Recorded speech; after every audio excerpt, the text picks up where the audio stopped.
This is the devil. The devil. Don't do it. Fasting. Fasting. What do you do if everyone in the house eats and don't support your OMAD diet?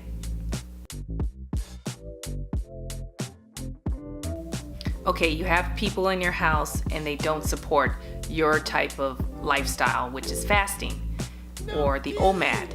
So what do you do if no one in the house wants to eat the way that you do? Well, we're gonna get into it on RegEdited, and thanks for tuning in, and I'm Reggie. So how do you live your life when you're just around non-fasters, you might say? Well, there's a lot of ways you can do this. One, I think you should just set the example. If you set the example of just doing your committed diet, like the OMAD, then people will eventually have to come around. They see that you stick to it and you're showing discipline. I think that's the best way to win among non-fasters. I have my boyfriend who refuses to fast, and he basically will just eat in another room if he knows I'm going to be on extended fast, or he will give me the warning sign to say, I'm going to eat ice cream and some type of dessert, and I know you're outside your eating window, so I'm just letting you know that's what's gonna happen. So that's what he does. And I appreciate it. I mean, that's all I can do, but I still have to just set the example and show him that this is a great way. He sees the energy in me. He sees that there's more clarity in my brain. And I think he's curious about it, but he doesn't ask, although I still think we'll get him. The other thing I would just say is just pray.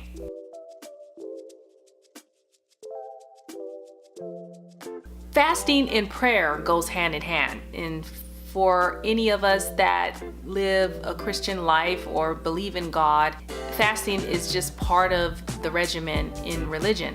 And if you pray on it and ask Him for guidance and ask Him for patience as well as strength to get you through, I think that's a great way of staying the course when you're around those others that are eating all day. The other thing I would suggest is keep some tools or some tricks in your own bag. You know what I mean? One, if you start to smell food, and I know it's tough because when I start smelling food, then I'm getting hungry. Well, you can convert into dirty fasting instead of clean fasting. Dirty fasting, you can do your bulletproof coffee.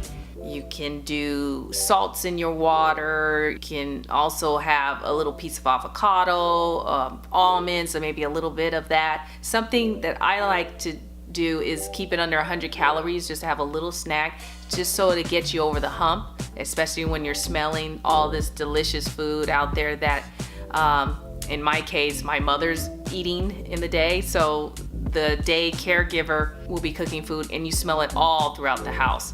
And so I'm working and I'm trying to stay on course. So do a little dirty fasting. That's a trick that I do.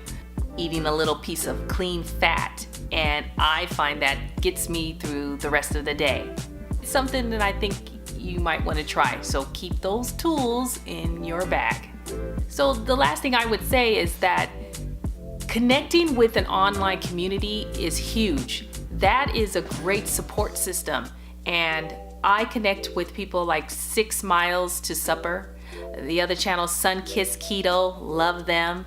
Mariah, Dr. Jung, and Dr. Berg. If you want scientific backup to show you're doing the right thing by intermittent fasting, by doing a keto diet, by doing low carbs, any of those things, check out those sites and connect with the community. That would help a lot with giving you the support that you need when you don't have it in the house.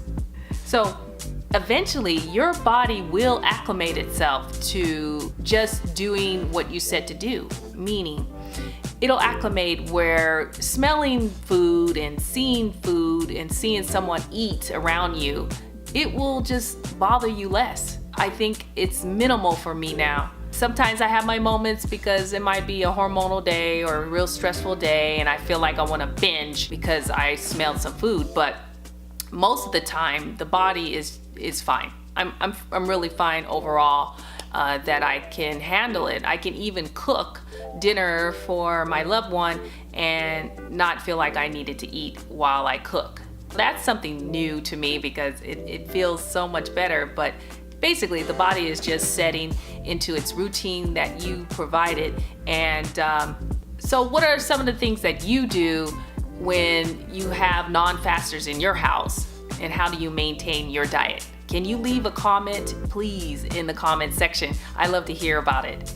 And also, you guys might want to check me out on Instagram. I'm on there at RegEdited, one word, and come on over and say hello. I love to hear what you're up to on Instagram, and if you want to see the background of what I'm doing in my life when it comes to fasting and managing my caregiving duties. I like to put up quotes and things like that, so come check me out. Thanks so much for watching. I appreciate it, and don't forget, caregiving begins with you.